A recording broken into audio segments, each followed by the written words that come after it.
India കണ്ട എക്കാലത്തെയും മികച്ച നടന്മാരുടെ പട്ടികയിൽ എപ്പോഴും ഇടം പിടിക്കാറുള്ള ആളാണ് മോഹൻലാൽ. മലയാളികൾ മാത്രമല്ല, മറുഭാഷ ഇൻഡസ്ട്രിയിൽ നിന്നുള്ളവരും മോഹൻലാലിന്റെ പ്രതിഭയെ എപ്പോഴും ബഹുമാനത്തോടാണ് പരാമർശിക്കാറുള്ളത്. ഇപ്പോഴത്തെ ഒരു മൂവി അപ്രീസിയേഷൻ പേജിൽ മോളിവുഡിന്റെ സ്വന്തം മോഹൻലാലിനെക്കുറിച്ച് വന്ന പോസ്റ്റാണ് ബോളിവുഡ് താരം ഇട്ട കമന്റ് സിനിമാ പ്രേമികളുടെ ശ്രദ്ധ നേടുന്നു. ഫിലിം ചിക്കോ എന്ന ഇൻസ്റ്റാഗ്രാം പേജിൽ വന്ന പോസ്റ്റിന് കമന്റ് ചെയ്തിരിക്കുന്നത് ബോളിവുഡിലെ പ്രമുഖ താരം തബു ആണ്.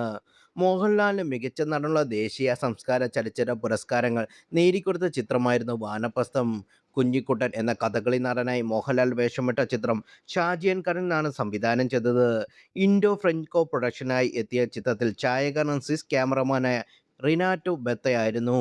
മോഹൻലാലിനെക്കുറിച്ച് അദ്ദേഹം പറഞ്ഞ ഒരു നിരീക്ഷണം പിന്നീട് പലപ്പോഴും സിനിമാ പ്രേമികളുടെ ചർച്ചകളിൽ കടന്നുപോയിട്ടുണ്ട്. തെറ്റായ ഇടത്ത് ജനിച്ചയാളാണ് ഈ നടനെന്നും ഭൂമിശാസ്ത്രമായി ശരിയായ ഇടത്താണ് ജനിച്ചിരുന്നെങ്കിൽ മോഹൻലാലിന് ഒരു ഓസ്കാർ ലഭിച്ചേനെ എന്നുമായിരുന്നു അത്. വാനപ്രസ്ഥത്തിലെ മോഹൻലാലിൻ്റെ ചില ഗ്ലിംസുകൾക്കൊപ്പം റിനാറ്റോ ബ്രത്തയുടെ വാചകം കൂടി ചേർത്തുള്ള പോസ്റ്റാണ് മൂവി പേജുകളിൽ വന്നത്. ഇതിൽ വന്ന കമൻറ്റുകൾ തന്നെ ഒന്ന് തബുവിൻ്റെ ആയിരുന്നു. നിരീക്ഷണത്തോട് പൂർണ്ണമായും യോജിക്കുന്നുവെന്നും സൂചിപ്പിച്ചുകൊണ്ട് കൈയടിക്കുന്ന സ്മൈലിയാണ് തബു ഈ പോസ്റ്റുകളിൽ കമൻറ്റ് ചേർത്ത് വച്ചിരിക്കുന്നതും.